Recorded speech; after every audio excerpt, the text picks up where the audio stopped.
म्हटलं आपण एक झूम मीटिंग ठेवू. आपण पत्रक वगैरे पेपरच्या माध्यमातून हे दिलेली आहे. त्या दिवशी 1 जानेवारीला Zee24 सुद्धा या विषयावर रोखोक मध्ये आपण आपली मतं, माझी वैयक्तिक मतं मी मांडली आहेत तिथे. आणि बऱ्याचशा काही लोकांच्या तक्रारी, काही लोकांच्या अडचणी, हा सगळा विषय आहे.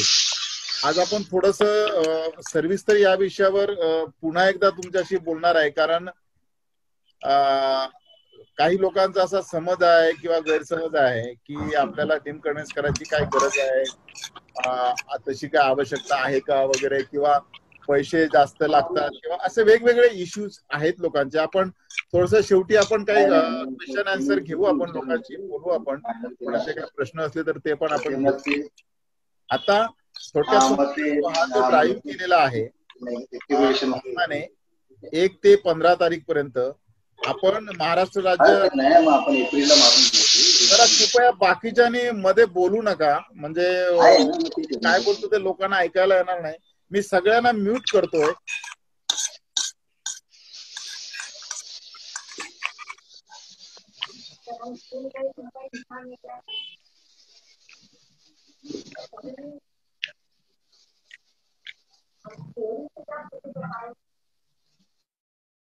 मी सगळ्यांना म्यूट केलं आहे. ज्यावेळी बोलायचं असेल त्यावेळी सगळ्यांनी अनम्यूट करा. हा, सगळ्यांनी व्हिडिओ ऑन केला तर बरं होईल, म्हणजे मला चेहरे दिसतील नक्की कोण कोण आहेत ते.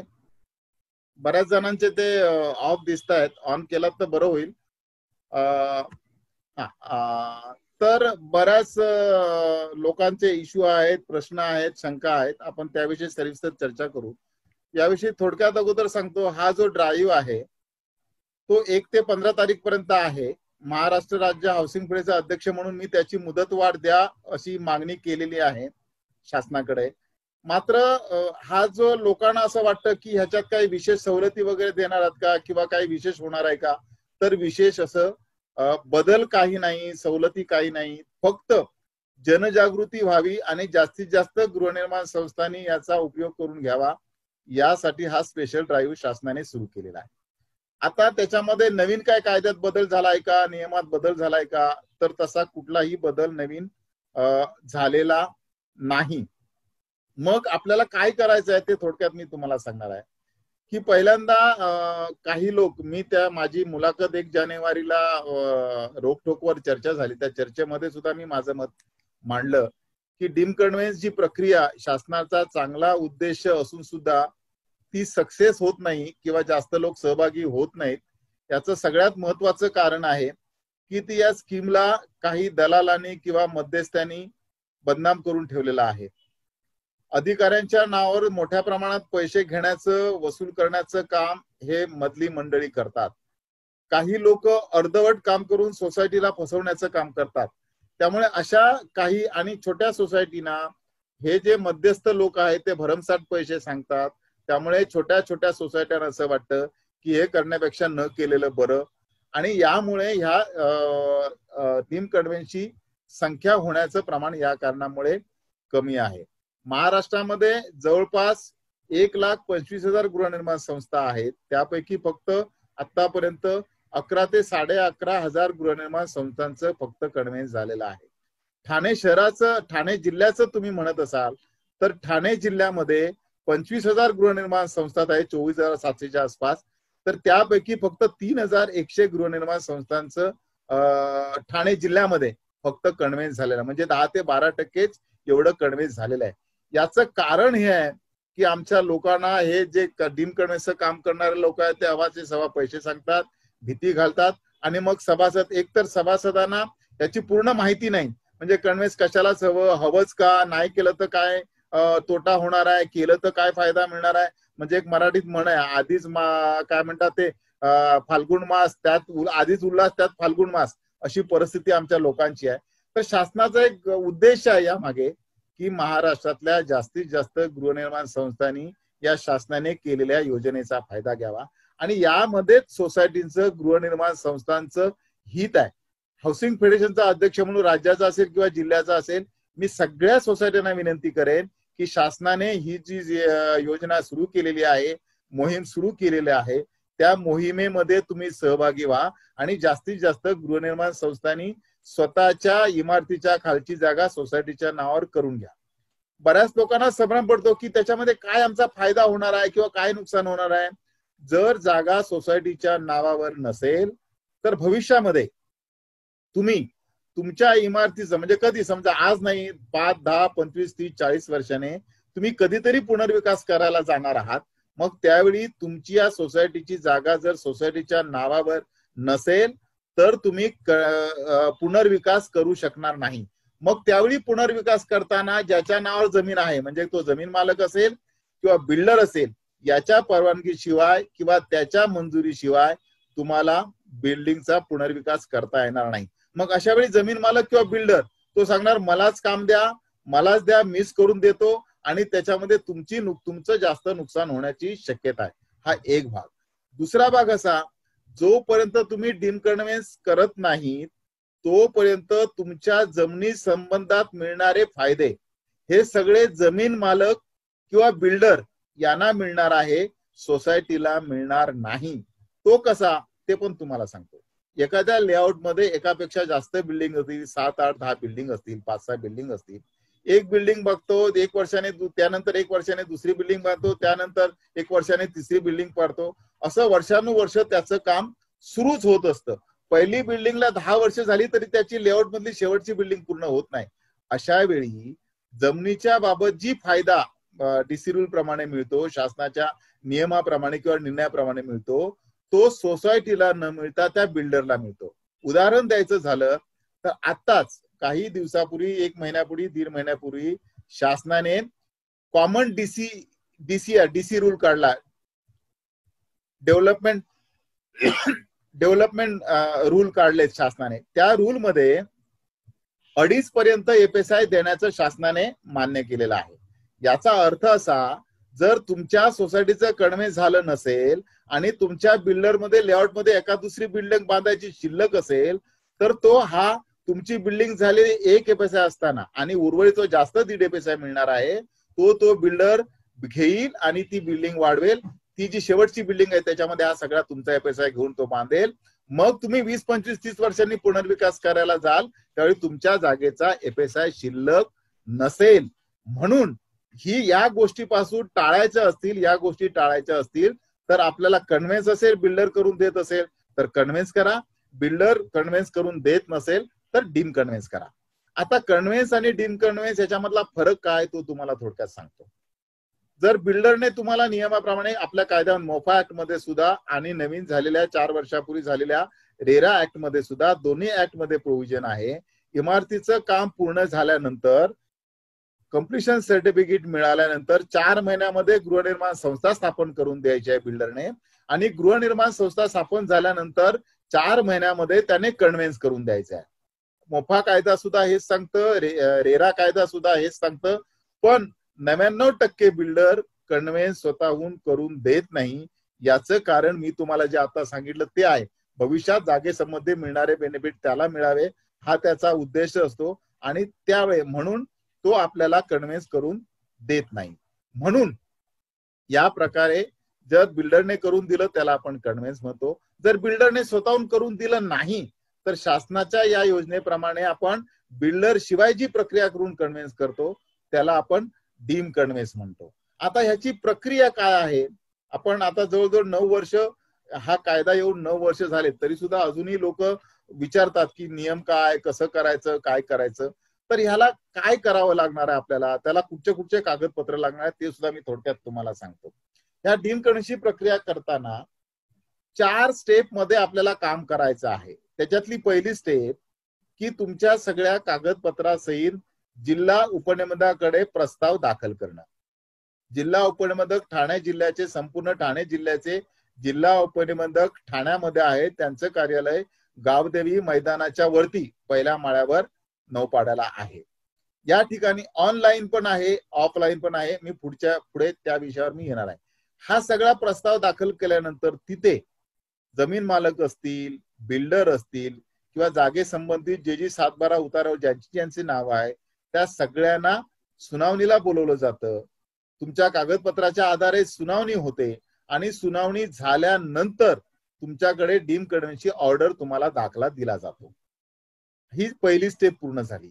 हा दाखला मिळाल्यानंतर त्या दाखल्याच्या आधारे तुम्ही कलेक्टर ऑफिसमध्ये स्टॅम्प ड्युटी कार्यालयामध्ये ऍडज्युडिकेशनला तुमची फाईल टाकायची. ऍडज्युडिकेशन म्हणजे काय असतं की समजा तुमच्या इमारतीमध्ये असलेल्या एखाद्या सभासदाने स्टॅम्प ड्युटी कमी भरली आहे किंवा एखाद्या सभासदाने स्टॅम्प ड्युटी भरली नसेल तर त्याची चौकशी होते. स्टॅम्प ड्युटी भरायची शिल्लक असेल तर त्याबाबत तुम्हाला कळवलं जातं. तेवढी स्टॅम्प ड्युटी तुम्हाला भरावी लागते. हे सगळं भरल्यानंतर तुमची अग्रीमेंट रजिस्टर होण्याची प्रक्रिया होते. ऍडज्युडिकेशन झालं म्हणजे स्टॅम्प ड्युटीची माहिती ही दुसरी स्टेप झाली. तिसरी स्टेप अशी आहे, ऍडज्युडिकेशनची स्टॅम्प ड्युटी एखादी शिल्लक असेल ती भरायची. ती भरून झाल्यानंतर तुमची अग्रीमेंट रजिस्टर होते. जशी तुम्ही फ्लॅट विकत घेताना अग्रीमेंट फॉर सेल करता तशी जमिनीची अग्रीमेंट होते. तुमच्या एरियाची जी बिल्डिंग तुमची झाली त्या कालची जी जमीन असेल त्या जमिनीच्या संदर्भातली अग्रीमेंट फॉर सेल होते. त्याचप्रमाणे अग्रीमेंट होते. बिल्डरच्या वतीने जिल्हा उपनिबंधक या अग्रीमेंटवर सही करतात आणि सोसायटीच्या वतीने ज्याला तुम्ही अधिकार दिला असाल, अध्यक्ष असेल, सेक्रेटरी असेल किंवा कमिटी मेंबर असेल, ज्याला तुम्ही ते अधिकार दिले असाल तो अग्रीमेंटवर सही करतो आणि ही अग्रीमेंट रजिस्टर होते. रजिस्ट्रेशन करताना तुम्हाला खर्च किती येतो तर पर मेंबर 100 रुपये आणि जास्तीत जास्त 30,000 रुपये एवढाच रजिस्ट्रेशनला खर्च येतो. त्याच्या व्यतिरिक्त कुठलाही खर्च येत नाही. मात्र एखाद्या सभासदाची स्टॅम्प ड्युटी भरायची असेल ती तुम्हाला भरावी लागेल. तुमच्या जर प्लॉट मध्ये एखादी थोडी बहुत जागा शिल्लक असेल जी विक्री झाली नसेल त्याची कदाचित तुम्हाला स्टॅम्प ड्युटी भरावी लागेल. त्याच्या व्यतिरिक्त कुठलीही स्टॅम्प ड्युटी तुम्हाला किंवा इतर खर्च कुठलाही येत नाही. ही झाली तिसरी स्टेप, तुमचं रजिस्ट्रेशन झालं. तुमची ही रजिस्ट्रेशन झाल्यानंतर तुमची जी अग्रीमेंट आहे ती अग्रीमेंट सर्टिफाय कॉपी घेऊन एक विनंती अर्ज देऊन तलाठी किंवा तुमच्या तहसीलदार कार्यालयाकडे ही हा प्रस्ताव की ही जमीन आमच्या नावावर करा अग्रीमेंटची कॉपी देऊन तसा प्रस्ताव तुम्ही दाखल करायचा.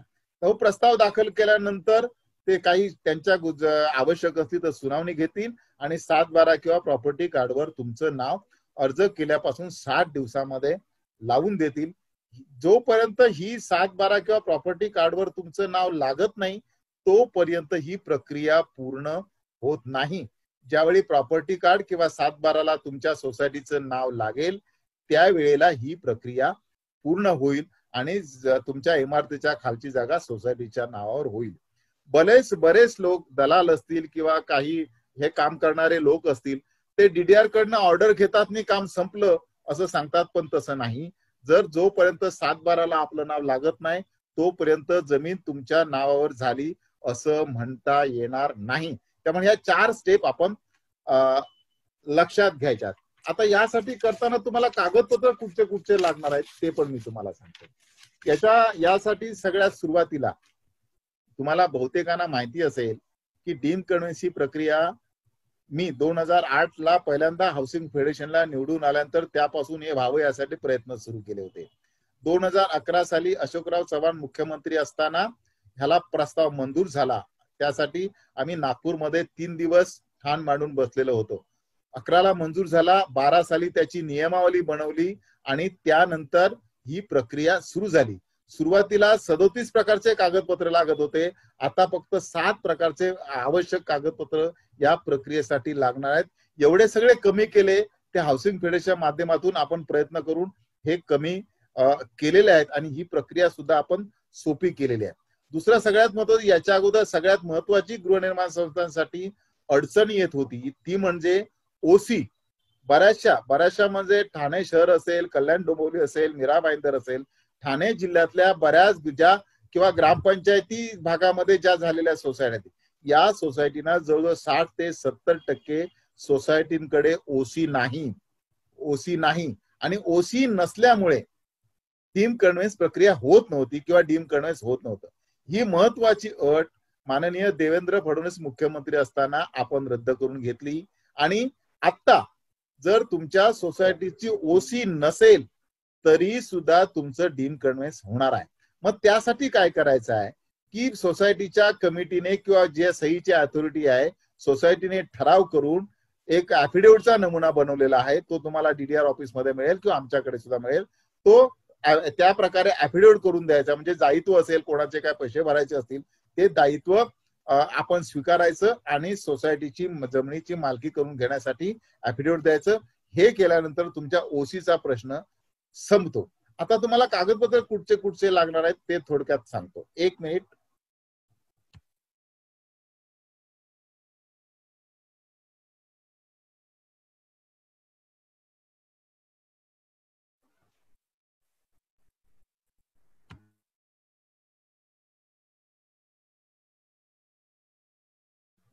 आता थोडक्यात तुम्हाला कागदपत्र कुठले लागणार आहेत ते मी सांगतो.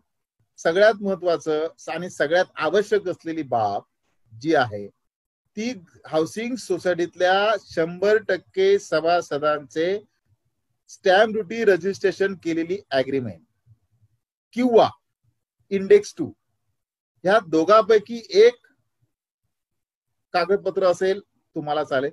इंडेक्स 2 नसेल तर ऍग्रीमेंटची कॉपी तुम्हाला द्यावी लागेल. आता ही कोणाची लागेल तर 100% सभासदांची हे लागतील. जर समजा एका दुसऱ्या सभासदाने स्टॅम्प ड्युटी भरली नसेल, रजिस्ट्रेशन केलं नसेल तर त्याला पेनल्टी सहित, म्हणजे पेनल्टी नाही म्हणजे आत्ताच्या रेडी रेकनर प्रमाणे स्टॅम्प ड्युटी त्याला भरावी लागेल आणि ती भरल्याशिवाय तुमचं कन्व्हेन्स होणार नाही. मग अडचण येते, असा सभासद भरत नाही, मग आमच्या सोसायटीचं कन्व्हेन्स होणार नाही. मग त्यासाठी काय पर्याय?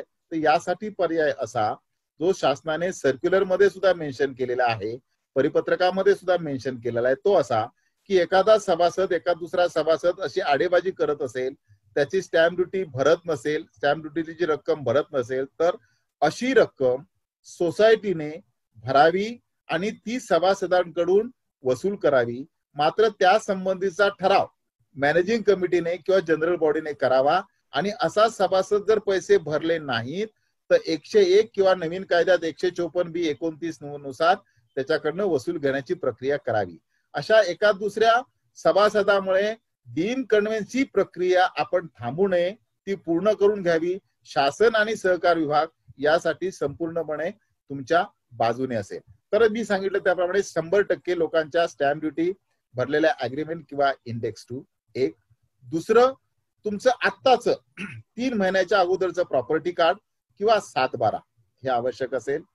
तिसरं, तुमच्या एरिया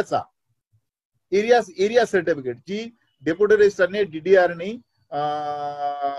ड्राफ्ट बनवलेला आहे, त्या मसुद्यामध्ये आर्किटेक्टने सर्टिफिकेट द्यायचं आहे. ते असं एरियाचं, जर तुमच्या इमारतीचा जो आर्किटेक्ट असेल त्याने दिलं तर उत्तम, त्याने दिलं नाही तर महानगरपालिकेच्या पॅनलवरच्या कुठल्याही आर्किटेक्टने असा दाखला दिला तरी तो चालणार आहे. तो तिसरा मुद्दा झाला. चौथा, याच्यामध्ये तुम्ही जी ही प्रक्रिया सुरू करण्याच्या अगोदर मॅनेजिंग कमिटीमध्ये तुम्ही एक निर्णय घ्यायचा आहे. तो निर्णय असा की जर तुमच्या नोट किंवा जमीन मालकाला नोटीस पाठवायची आहे, ती नोटीस अशी की तुमची काही वर्ष झाली असतील ती सोसायटीला कधी पोझेशन घेतलं तर त्याप्रमाणे आमची सोसायटी, आम्ही एवढ्या जणांनी फ्लॅट घेतलेले आहेत, यावर्षी तुम्ही सोसायटी केली आहे किंवा आम्ही नॉन कॉर्पोरेशन खाली आम्ही सोसायटी बनवलेली आहे, मात्र इतके वर्ष झाल्यानंतर सुद्धा तुम्ही आता आमच्या सोसायटीचं कन्व्हेन्स करून दिलेलं नाही. त्यामुळे ही नोटीस मिळाल्यापासून 30 दिवसात 45 जो काय पिरियड तुम्हाला टाकायचा असेल त्या दिवसात तुम्ही करून द्यावं.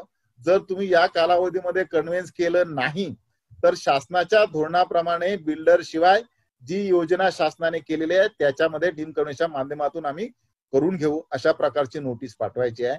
आणि ही नोटीस या तुमच्या डॉक्युमेंट्स बरोबर प्रस्ताव दाखल करताना द्यायची आहे. हे या सगळ्यात महत्वाच्या डॉक्युमेंट्स या झाल्या. त्याच्यानंतर आणखी एक महत्वाची डॉक्युमेंट जी महत्वाची आहे, महानगरपालिका असेल, ग्रामपंचायत असेल, नगरपालिका असेल, या सगळ्यांनी तुमच्या इमारतीचा मंजूर केलेला नकाशा, त्याची प्रत झेरॉक्स असेल तर अटॅस्टेड करून द्यायची आहे. सोसायटीच्या अध्यक्ष सेक्रेटरीने ती अटॅच करून दिली तरी चालेल. ही याच्या बरोबर जोडायची. हे 5 कागदपत्र महत्वाचे आहेत, आवश्यक आहेत. आणि याच्या बरोबर जे 2-3 डॉक्युमेंट्स आहेत ते सोसायटीचा ठराव आहे, तुम्ही ज्याला सही करण्याचे अधिकार दिले आहेत ते अधिकाराचं पत्र आहे. बाकीचे आहे ते आपण कधीही करू शकतो, पण या महत्वाचे कागदपत्र हे आहेत. मग याच्यासाठी तक्ता बनवायचा आहे, तुमच्या सभासदांच्या प्रमाणे लिस्ट बनवायची आहे, ती तुम्हाला ड्राफ्ट मध्ये मिळू शकेल. पण एवढ्या 5 प्रकारच्या तुमच्याकडे डॉक्युमेंट्स असतील तर तुमची डीम कन्व्हेन्सी प्रक्रिया पूर्ण होईल आणि तुमची जमीन सोसायटीच्या नावावर 100% होईल. ह्या सगळ्या आता ही प्रक्रिया झाल्यानंतर आपल्याला काय करायचं, प्रस्ताव दाखल झाला, तुम्ही हे सगळे प्रस्ताव ऑनलाईन पण दाखल करू शकता आणि ऑफलाईन पण. सुरुवातीला ऑनलाईनच होते, शासनाने मध्यंतरी केलं होतं, पण आता या स्कीमसाठी या काय म्हणतात मोहिमेच्या कालावधीमध्ये तुम्ही हा प्रस्ताव ऑफलाईन सुद्धा दाखल करू शकता. दुसरा एक मुद्दा की बऱ्याच लोकांची सोसायटीमध्ये अडचण असते की ही कामं करण्यासाठी सोसायटीचे पदाधिकारी सक्षम नाही किंवा त्यांना टेक्निकल नॉलेज नाही, कायदेशीर ज्ञान नाही. तर आपण काय करता येईल, वकील ठेवणं गरजेचं आहे का? खरं म्हणजे वकिलाची गरज नाही, पण अडचण अशा वेळी येते की तुमचा जो बिल्डर आहे तो मोठे मोठे वकील करतो, सुनावणीला येतो, मग सोसायटीचे पदाधिकारी अशा वकिलाच्या समोर आपली बाजू स्ट्रॉंगपणे मांडू शकत नाहीत किंवा मांडता येत नाही. त्यामुळे म्हणून आपल्याला वकिलाची गरज लागते. आणि वकिलाची गरज एका गोष्टीसाठी लागते, जी तुम्ही अग्रीमेंट फॉर सेल सारखी अग्रीमेंट करावी लागते म्हणतो, तशी तुमच्या जागेची अग्रीमेंट, तुमच्या जमिनीचा जागेचा इतिहास पाहून करावी लागते. अग्रीमेंटचा ड्राफ्ट बनवावा लागतो आणि तो आपण बनवू शकणार नाही, त्याच्यातला तज्ञ हा वकील असतो. म्हणून या 2 गोष्टीसाठी वकील आपल्याला करावा लागतो. मात्र जर सोसायटीचे सभासद किंवा पदाधिकारी अशी बाजू मांडणारे असतील किंवा अशा अग्रीमेंट बनवायची त्यांना माहिती असेल तर वकील केला नाही तरी चालेल. पण बिल्डर मोठे मोठे वकील करतो, मग आपण त्याच्यासमोर आपली बाजू मांडू शकणार नाही, म्हणून वकिलाची गरज आणि या अग्रीमेंटच्या ड्राफ्टसाठी वकिलाची गरज लागते. मग नंतर प्रश्न येतो, ही सगळी कामं करायला आमचे पदाधिकारी किंवा सभासदाला कोणाला ज्ञान नाही, मग आपण कुणाला माणसाला करायचं? आता 2008 पासून इतकी मी प्रत्येक वेळी म्हणतो की असं काम करणाऱ्या दलाल म्हणा, काही म्हणा, सुळसुळाट झालेला आहे. आणि खरं म्हणजे याच लोकांनी ह्या स्कीमची, या योजनेची वाट लावलेली आहे. भरमसाठ पैसे सांगून, काहीतरी पैसे सांगून याची वाट लावलेली आहे. आणि म्हणून जर तुमच्याकडे सक्षम माणसं असतील काम करणारी, तर हे काम तुम्ही करावं, तुम्हीच करावं, म्हणजे खर्च कमी होईल. मात्र जर तुम्हाला अशा एखादी एजन्सी किंवा असा एखादा माणूस, 1 मिनिट,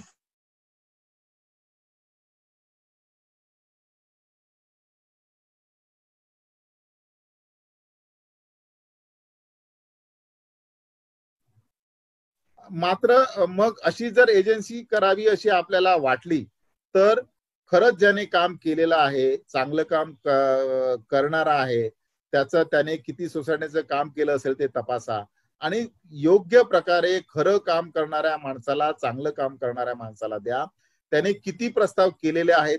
आपल्याला असं वाटतं एखाद्या माणसाने आपल्याला जास्त कागदपत्र सांगितली की योग्य कागदपत्र सांगितली तर हा काहीतरी सांगतो, अयोग्य कागदपत्र सांगतो, म्हणून तो करेल की नाही आणि कुठच्या तरी नादाला लागून आपण फसतो. पण तसं आपण करू नका.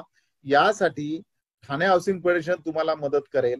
ठाणे हाऊसिंग फेडरेशन सुरुवातीला 2012 ते 2016 पर्यंत आम्ही फक्त पहिल्यांदा 100 रुपये आणि नंतर 200 रुपये पर फ्लॅट घेऊन आम्ही स्क्रुटिनी करून देत होतो. आम्ही स्क्रुटिनी केलेल्या 100% सोसायट्यांचं डीम कन्व्हेन्स झालेलं आहे. मग ते आम्ही बंद केलं. का बंद केलं त्याचं कारण तुम्हाला सांगतो की आमची ही योजना गृहनिर्माण संस्थांना मदत व्हावी या दृष्टिकोनातून होती. पण आमच्याकडे गृहनिर्माण संस्था यायच्या कमी, म्हणजे जवळपास नाहीत. मात्र आमच्याकडे प्रस्ताव घेऊन कोण यायचं तर वकील. ते 200 रुपयातून आमच्याकडनं स्क्रुटिनी करून घ्यायचे आणि 5,000 रुपये 10,000 रुपये पर मेंबर करून घ्यायचे. म्हणून मी ते फेडरेशन कडून करायचं बंद केलं. या कारणामुळे म्हणजे ज्यांच्यासाठी आम्ही केलं ते यायचेच नाही आणि कोणतरी हे ज्यांचा मलिदा कोणातरी मिळावा म्हणून आम्ही ते करायचं बंद केलं.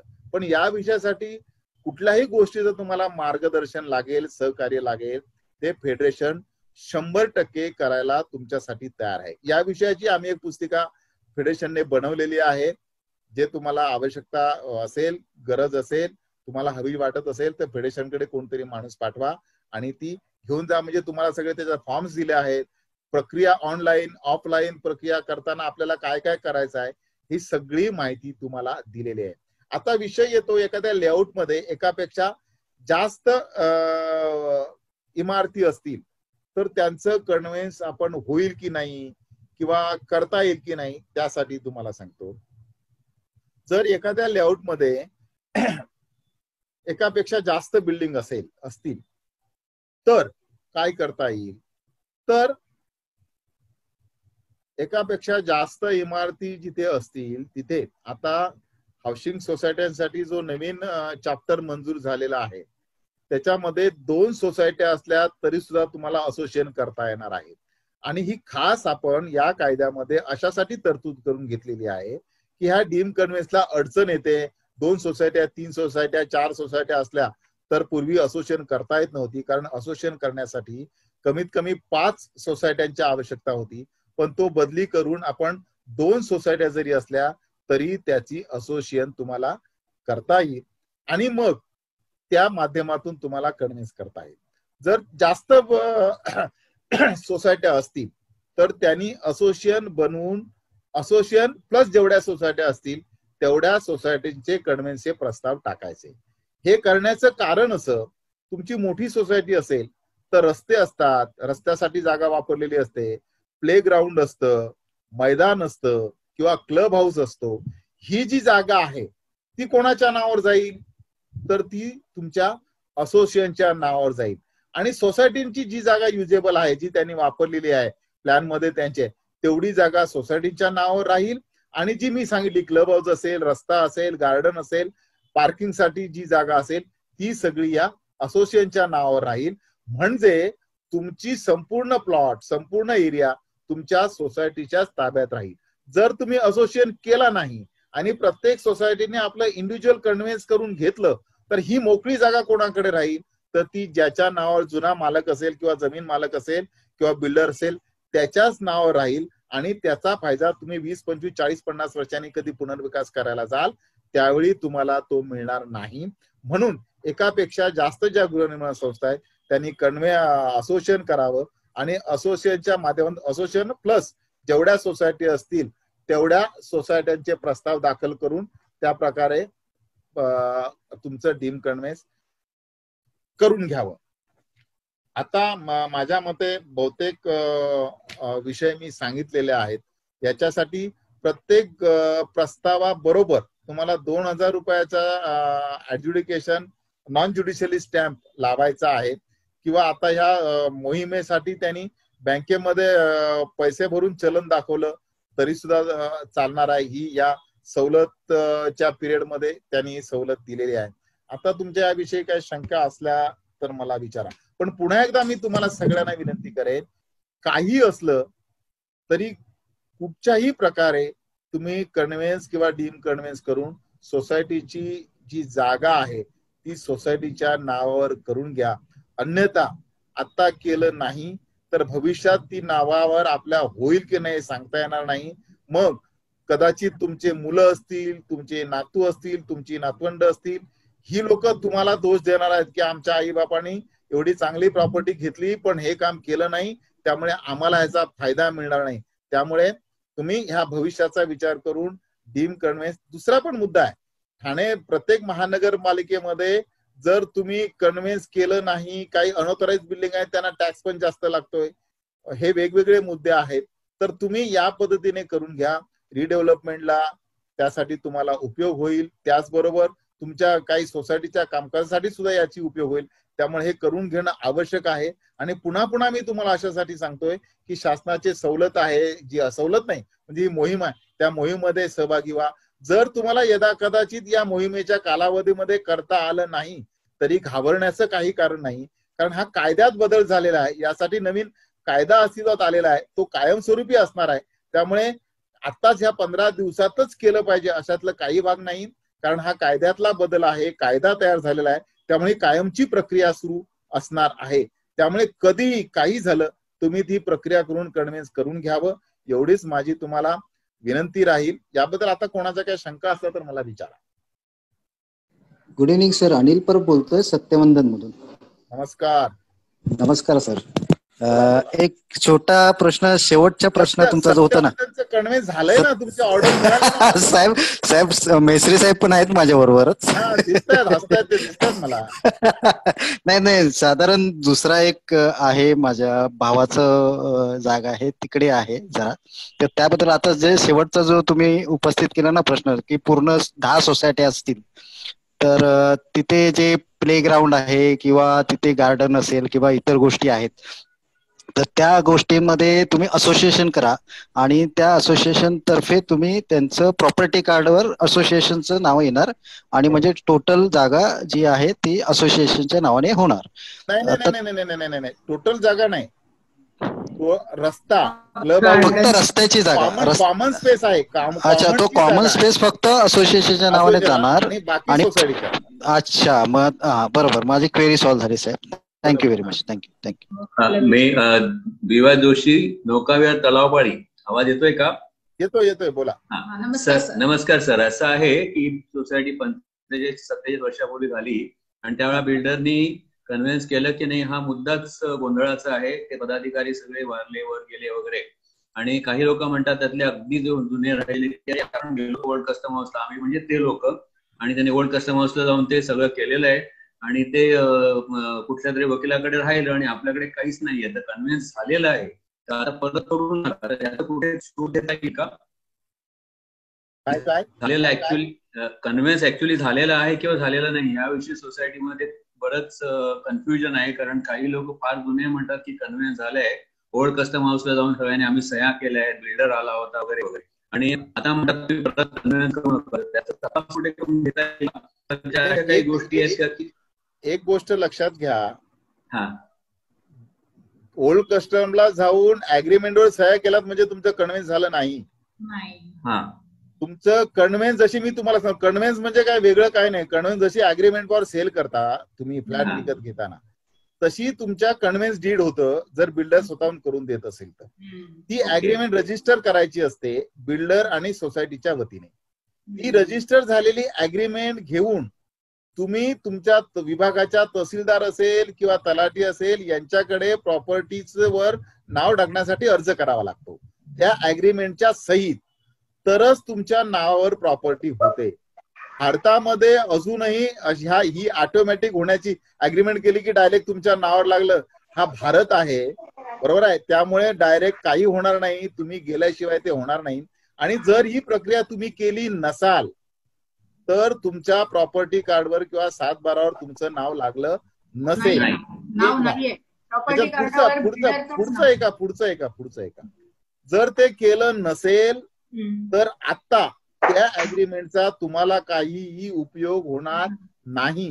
याचं कारण, त्या अग्रीमेंट वर करणारे लोक वेगळे होते, कदाचित ते जिवंत असतील किंवा नसतील, आता त्यांचे वारसदार तयार झाले असतील, ते तुम्हाला त्यासाठी सही करतील, मदत करतील की नाही याविषयी शंका आहे.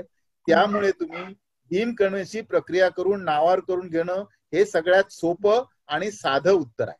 बर, धन्यवाद सर. एक मिनिट, जर ते बिल्डर आहे ना, त्यांना आम्हाला नोटीस पहिल्यांदा पाठवायला लागेल ना? जसं मला तुमच्या मगाच्या बोलण्यावरून पहिलं गोष्ट समजली, म्हणजे आम्हाला नोटीस पाठवावी लागेल की रेग्युलर ह्याच्यामध्ये ते करतायत किंवा नाही. पण ते जे बिल्डर आहेत ना, त्यांचा ट्रेस करण्याचा प्रयत्न केला ना, तर त्यांचं ऑफिस किंवा त्यांचं काही ट्रेस करायची काही गरज नाही. तुमचे फ्लॅट जे विकत घेतले असाल त्या अग्रीमेंट मध्ये त्या बिल्डरच्या ऑफिसचा पत्ता असेल, त्या पत्त्यावर पाठवा.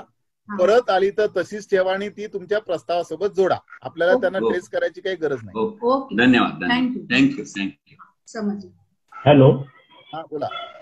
हॅलो सर, मी सावरकनगर म्हाडामधून बोलतोय. आपल्या म्हाडासाठी पण डीम कन्व्हिन्स या पिरियड मध्ये करू शकतो का आपण? नाही, म्हाडाच्या डीम कन्व्हिन्स करण्याची गरज नाही, कारण तुमचा प्लॉट असेल ना, म्हाडाचा प्लॉट, ज्यांनी म्हाडाकडनं विकत घेतले आहेत त्यांना कन्व्हिन्स करण्याची गरज आहे. मग त्यांना डीम कन्व्हिन्स करण्याची गरज नाही, कारण शासनच आहे ते कन्व्हिन्स करून देतं. त्यांनी म्हाडाकडनं प्लॉट विकत घेतलेले आहेत अशा संस्थांना म्हाडाकडून कन्व्हिन्स किंवा डीम कन्व्हिन्स करून घेण्याची गरज नाही. याचं कारण हे प्लॉट 30-30 वर्षाचे किंवा 60 वर्षाचे किंवा 90 वर्षाच्या लीजवर दिलेले आहेत. अशा लोकांना कन्व्हिन्स करायची गरज नाही. नमस्कार, मी मेस्त्री बोलतोय, सत्यवंदन सोसायटी.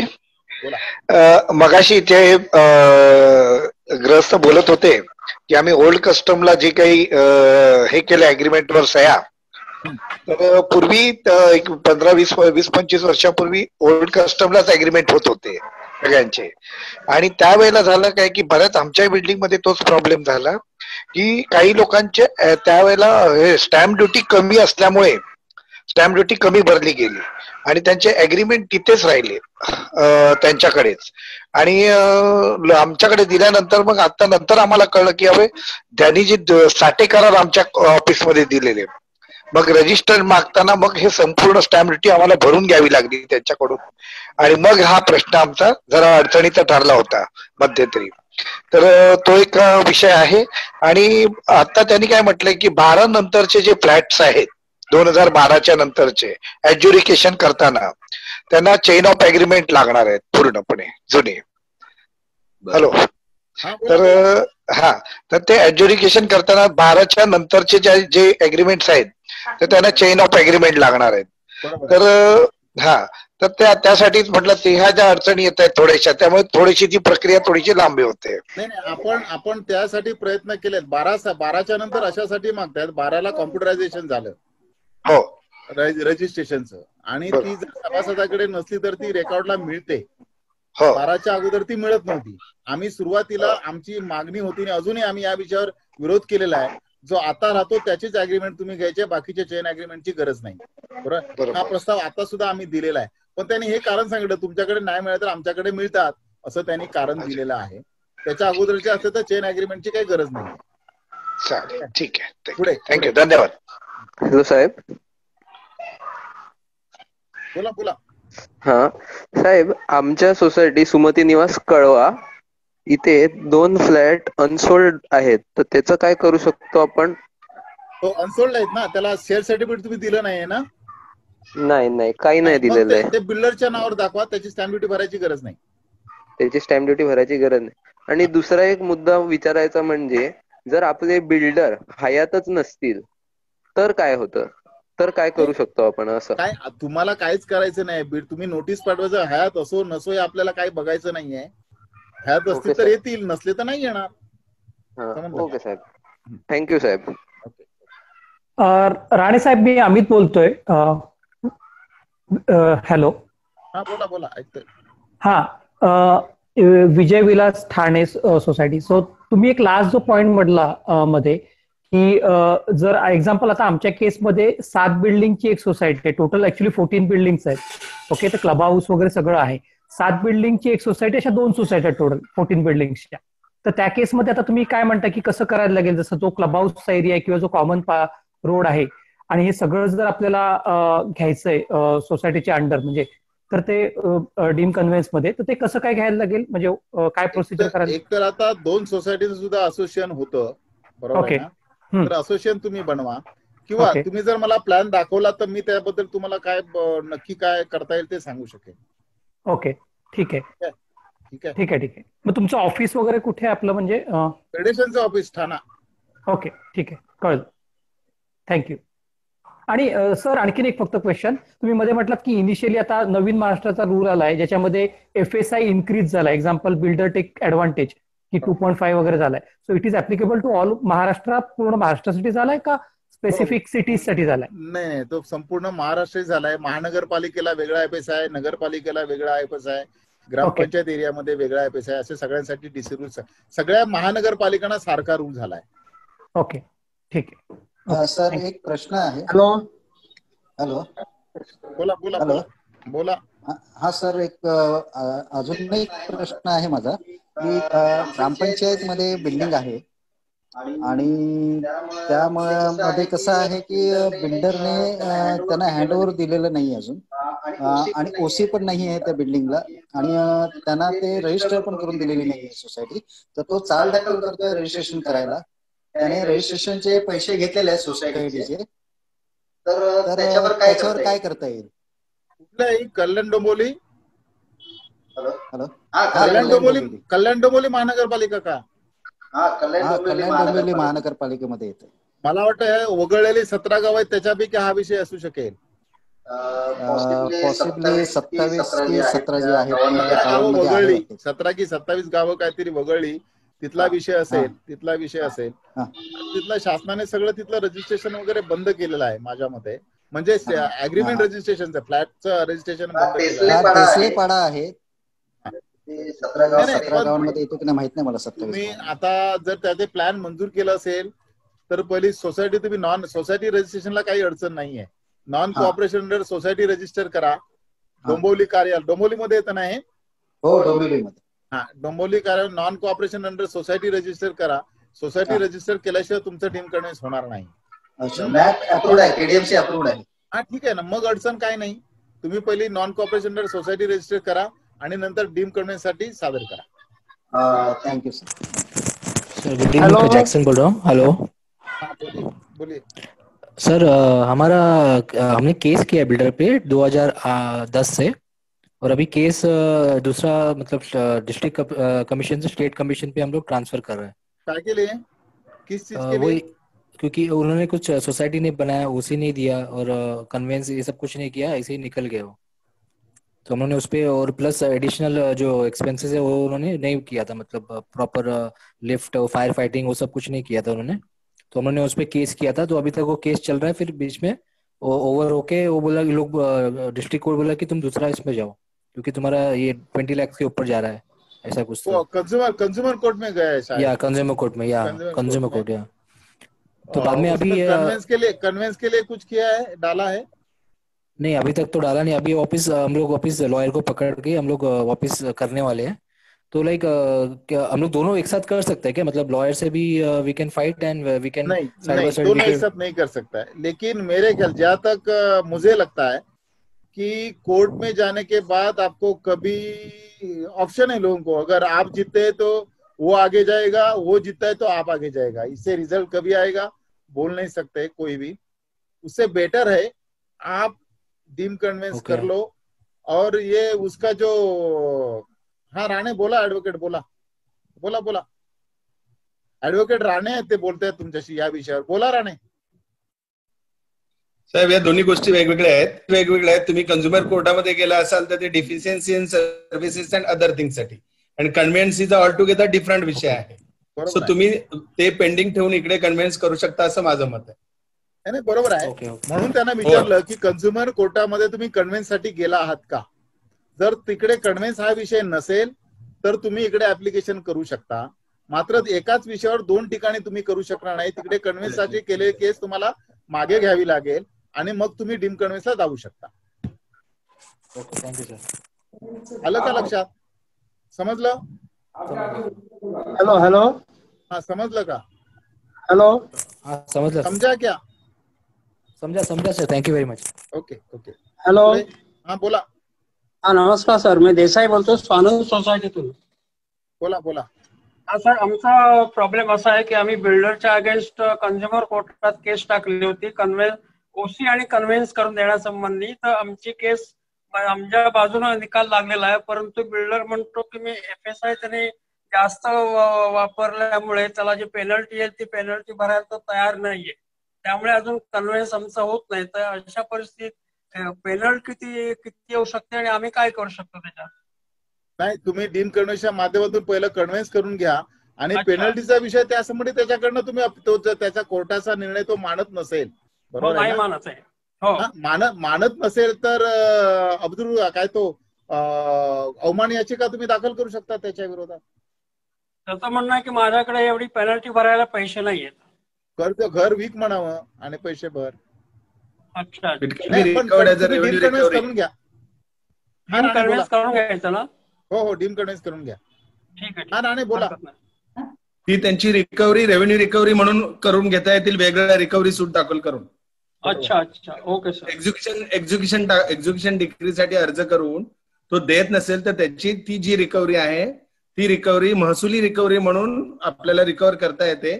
तो विषय आणि कन्व्हेन्सचा विषय वेगळा आहे, त्यामुळे तुम्ही कन्व्हेन्सला पहिलं जायला हरकत नाही. बरं. Okay sir. थँक्यू. हॅलो. नमस्कार राणे साहेब, मी मयेकर बोलतोय छायामधना.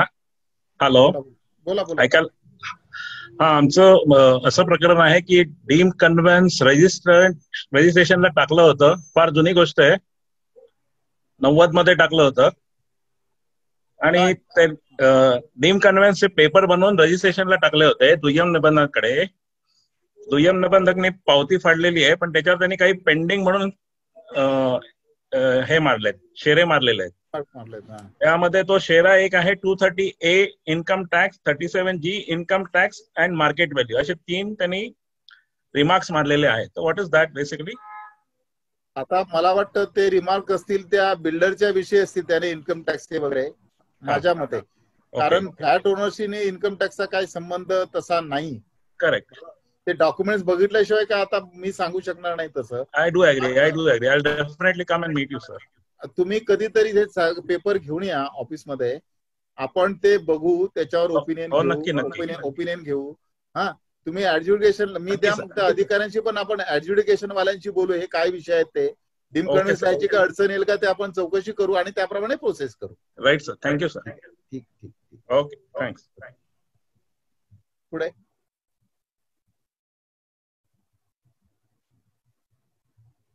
ठीक आहे, झालं. नमस्कार सर. बोला, काय म्हणता मॅडम, काय चाललंय? मस्त, व्यवस्थित. मस्त. बरं बरं बरं, चेहऱ्यावरून दिसतंय मस्त चाललंय सगळं. फर्स्ट ऑफ ऑल मी तुमची खूप आभारी आहे की तुम्ही सगळ्यांना हे गाईड करण्यासाठी झूम मीटिंग ठेवली. एक छोटासा क्वेश्चन आहे की ही जी आपली प्रणाली आता चालणार आहे त्याला टेंटेटिव्हली प्रत्येक, आता बरेच जण बऱ्याच सोसायटी याच्यामध्ये जाण्याची इच्छित आहेत, म्हणजे माझ्या नॉलेज प्रमाणे. पण मग त्याला काही टाइम फ्रेम देणार आहेत का की ही एवढ्या फाईल्स निबंधकाकडून निघून तहसीलमध्ये जातील, जिल्हाधिकाऱ्यांकडे जातील असं? नाही, टाइम फ्रेम काय दरवेळेला आपली प्रणाली येते, टाइम फ्रेम नाही होत, त्यामुळे प्रॉब्लेम होतो खूप. नाही, आता टाइम फ्रेम नाही होत हे खरं आहे. आता सुद्धा तसं काही टाइम फ्रेम केलेला नाहीये. पण आम्ही असं म्हणतोय की तुमच्याकडे आम्ही 3 महिन्याचा कालावधी वाढून मागतोय. ह्या सगळ्या काय म्हणतात यांनी जी मोहीम सुरू केली आहे ती 15 दिवसात काय होणार नाही, तर 3 महिन्याची करा. आणि या 3 महिन्यामध्ये मॅक्झिमम प्रकरण निकाली लागलं पाहिजेत असं आमचं म्हणणं आहे. पण म्हणजे 3 महिन्यात लोकांच्या 7-12ला नावं लागली पाहिजेत असं आपलं म्हणणं आहे. बघूया शासनाकडनं त्याचा रिप्लाय काय येतो. सध्या शासनाने याबद्दल काही धोरण ठरवलेलं नाही, पण आपण ते मागणी केली आहे या पद्धतीने. Thank you sir. सर आपने 5th पॉइंट जो बताया था डॉक्यूमेंट्स के लिए, वो क्या था? नक्शा. हाँ, मंजूर नकाशा. जो अथॉरिटी है, म्युनिसिपल कॉर्पोरेशन हो या ग्राम पंचायत हो या नगर पंचायत हो, जिन्होंने आपका प्लान मंजूर किया है वो प्लान. सर राणे सर, एक पॉइंट है इस पे. तो अगर प्लान के हिसाब से बिल्डर ने बिल्ट ही नहीं किया, then in that case example जो भी मंजूर प्लान हुआ आहे आणि त्या बिल्डरने तसा बिल्टच नाही केला, एक्झाम्पल त्यांनी खाली कन्सिल्ड पार्किंग सांगितलं आणि तिथं त्यांनी ऍक्च्युली फ्लॅट विकलाय, मग त्या केसमध्ये काय करायला लागेल? नाही, आता प्रत्येकाची केस वेगळी असते, बरोबर आहे ना. आता सगळ्याच एक उत्तर नाही ना लागू शकणार, बरोबर आहे ना. तर अशा केसमध्ये त्याची बेनिफिट तुमचं सोसायटीचं ते नुकसान आहे. मात्र ज्याने फ्लॅट घेतलाय त्याला तुम्ही टाळू शकणार नाही, त्याला तुम्हाला जागा द्यावी लागेल भविष्यामध्ये, बरोबर आहे. मात्र तुमचं तरी सुद्धा डीम कन्व्हेन्स करण्यासाठी काही अडचण येणार नाही, त्याचा एफएसआय तुम्हाला मिळणार नाही. जो मंजूर नकाशामध्ये जेवढा एफएसआय आहे वापरलेला तेवढाच एफएसआय तुम्हाला मिळेल. त्याचा एफएसआय मिळणार जे असं अनऑथराइज काम, इलिगल काम केलेलं आहे, फ्लॅटची संख्या वाढवलेली आहे किंवा स्टील असेल ते कव्हर करून फ्लॅट विकलेले आहेत, अशाचा एफएसआय तुम्हाला मिळणार नाही. मात्र डीम कन्व्हेन्स करताना त्याची काही अडचण येईल असं मला वाटत नाही. ओके, पण मग त्या फ्लॅट ओनरनी काय करायचं जर एफएसआय मिळाला नाही? त्याला सोसायटीने आपली जागा कमी करायची नाही, त्याला द्यायची. ओके, इतर सभासदांनी आपली जागा कमी करायची नाही, त्याला द्यायची. Okay okay. नाहीतरी असं रिडेव्हलपमेंट करताना असा बिल्डर निवडायचा की या सगळ्यांना सारखी जागा देईल, काय करता येईल ते करून. ओके. आता सध्या तरी तुम्ही रिडेव्हलपमेंटला जात नाही तोपर्यंत हा इश्यू तुमचा येणार नाही. ज्यावेळी कधी रिडेव्हलपमेंटला जाल त्यावेळी हा इश्यू येऊ शकतो. Okay okay, thank you. सर मी गुडे बोलतो कल्याणवरनं. बोला बोला. सर आमची सोसायटी 87 ला फॉर्म झालेली आहे आणि त्या पिरियड पासून आतापर्यंत काही सोसायटीचे अग्रीमेंट्स, फ्लॅटचे अग्रीमेंट्स 1-2 तरी रजिस्टर झालेले नाही आहेत. पण आता जे आमच्याकडे डॉक्युमेंट्स आहेत ते सगळे रजिस्टर आहेत. ते मधले झाले न झालेले डॉक्युमेंट्स आता रजिस्टर करणं आवश्यकता आहे, ते स्टॅम्प ड्युटी भरणं आवश्यकता आहे. नाही, रजिस्ट्रेशन करायला तुम्हाला काही प्रॉब्लेम नाही, पण तुम्हाला आताच्या रेडी रेकनर प्रमाणे स्टॅम्प ड्युटी भरावी लागेल. नाही, पण आता सगळे डॉक्युमेंट्स जे आहेत आमच्याकडे अवेलेबल मेंबर्स, त्यांचे आता इंडेक्स 2 आणि अग्रीमेंट्स आहे. मधल्याची आवश्यकता हवी चेन ऑफ डॉक्युमेंटची? नाही, चेन ऑफ डॉक्युमेंटची काही गरज नाहीये. नाही ना? आता जे लोक राहत आहेत त्यांचे शेवटची अग्रीमेंट तुम्हाला द्यायची आहे. ओके, ठीक. 2000 तुमचं पोझिशन बिल्डिंग कधीची आहे? 87 ची आहे. 1987. प्रॉब्लेम नाही, काही प्रॉब्लेम नाही. जे आता चेन ऑफ अग्रीमेंटची गरज नाहीये.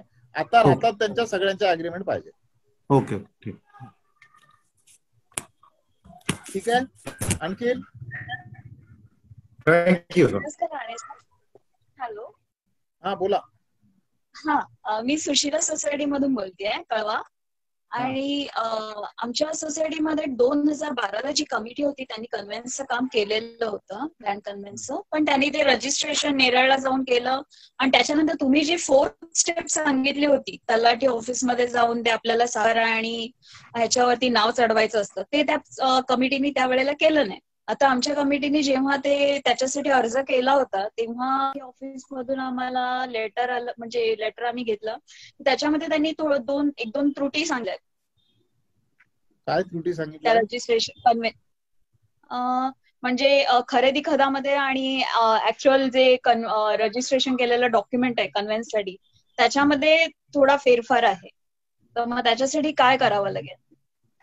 आणि तिथे तलाठी ऑफिस मध्ये गेल्यावर पण नुसत्या फेऱ्याच होतात जास्त, म्हणजे ऍक्च्युअल मध्ये काही काम होत नाही, नुसता हेलपाटा होतो. नाही, खरं आहे. तुमच्या मताशी मी 100% सहमत आहे. माझी टीव्हीवरची परवाची मुलाखत बघितली असेल तर मी हेच सांगितलंय, तलाठी ऑफिस मध्ये चिरीमिरी दिल्याशिवाय काय काय होत नाही. हा माझा मी ओपनली. त्याच्यासाठी एका ह्यांनी मध्यस्थ पण पकडला होता, पण त्यांनी पण काही केलं नाही. नाही मॅडम, ऐका. मग त्याच्यानंतर आम्ही नेरळच्या ऑफिस मध्ये पण जाऊन ते समोरून काही बोलत नाही, पण त्यांचा बोलण्याचा उद्देश हा असतो की तुम्ही ब्रोकर थ्रू या, मग तुमचं काम होईल, असंच असतं. नाही, ऐका मॅडम, आता एक काम करा तुम्ही. आता मार्च पासून तुमच्या सगळ्यांसाठी सांगतो, संपूर्ण महाराष्ट्रामध्ये ठाणे जिल्ह्यामध्ये एकट्या की ह्या डीम कन्व्हेन्सच्या बाबतीत दर महिन्याला आढावा घेतला जातो. आणि या आढावा बैठकीमध्ये एक मिनिट.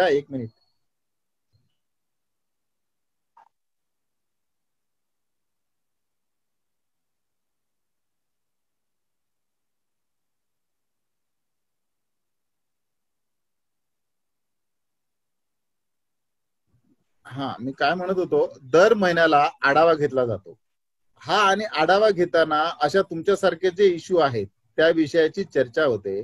कलेक्टर साहेब स्वतः या मीटिंग मध्ये असतात आणि मग याचा आढावा घेऊन तुमची जी अडचण असेल ती त्या अधिकाऱ्याला स्वतः सुनावणीला बोलवलं जातं आणि तिथे मार्ग काढला जातो. मला वाटत नाही की तुम्ही या अशा कुठच्या मीटिंगला तुमचा प्रस्ताव दिलाय. आता त्या बंद आहेत, कदाचित त्या लॉकडाऊन संपल्यानंतर ते सुरू होईल. लॉकडाऊन संपल्यानंतर ते सुरू होईल. तुम्ही कधीतरी हाऊसिंग फेडरेशनला तुमचे सगळे पेपर्स घेऊन या. ती मीटिंग ज्यावेळी असेल त्याच्या अगोदर मी तुम्हाला 8 दिवस सांगेन, तुमचा प्रस्ताव द्या. 1 कॉपी फेडरेशनला द्या आणि 1 कॉपी कलेक्टर ऑफिसला द्या आणि 1 कॉपी DDR ला द्या. बरोबर आहे? हे तिघी म्हणजे ही जी प्रक्रियेमध्ये भाग असणारे सगळे. आणि त्या मीटिंगला हाऊसिंग सोसायटीचा रिप्रेझेंटेटिव्ह म्हणून मी हजर असतो. तर त्यावेळी तुमच्या त्या ज्या तलाट्याकडे तुमचं काम थांबलेलं आहे किंवा अडवलेलं आहे त्याची चर्चा होऊन त्याच्यात काय पर्याय काढता येतो कलेक्टर साहेब स्वतः सांगतील आणि त्यावेळी कदाचित तुमचं काम होऊन जाईल. ठीक आहे? Okay sir, thank you. Thanks a lot. आणखीन संपले का? थँक्यू राणे साहेब, इन्फॉर्मेशन फार युजफुल होती. Thank you very much. संपलं सगळं, बंद संपूया. Yes sir. ठीक आहे, धन्यवाद तुम्हाला सगळ्यांना. नवीन वर्षाच्या शुभेच्छा. कोरोना लवकर जावो. तुमची सगळ्यांची कुटुंबाची, सोसायटीतल्या सभासदांची सगळ्यांची तब्येत चांगली असेल आणि चांगली राहो अशी विनंती आणि आमच्या नवीन वर्षाच्या तुम्हाला शुभेच्छा. बोला बोला रमेशजी बोला. तुम्हाला शुभेच्छा. धन्यवाद अनिल साहेब, आपण एवढे धन्यवाद अनिल साहेब, आपण एवढं चांगलं गायडन्स सर्वांसाठी दिल्यासाठी. त्यामुळे सर्वांची कामं फटाफट होतील, लवकरात लवकर होऊन जातील. करा फटाफट फटाफट करा, फटाफट करा, पण करा, कन्व्हिन्स करून घ्या, एवढंच माझं म्हणणं आहे. काय अडचण आली तर हाऊसिंग फेडरेशन तुमच्यासाठी आहे.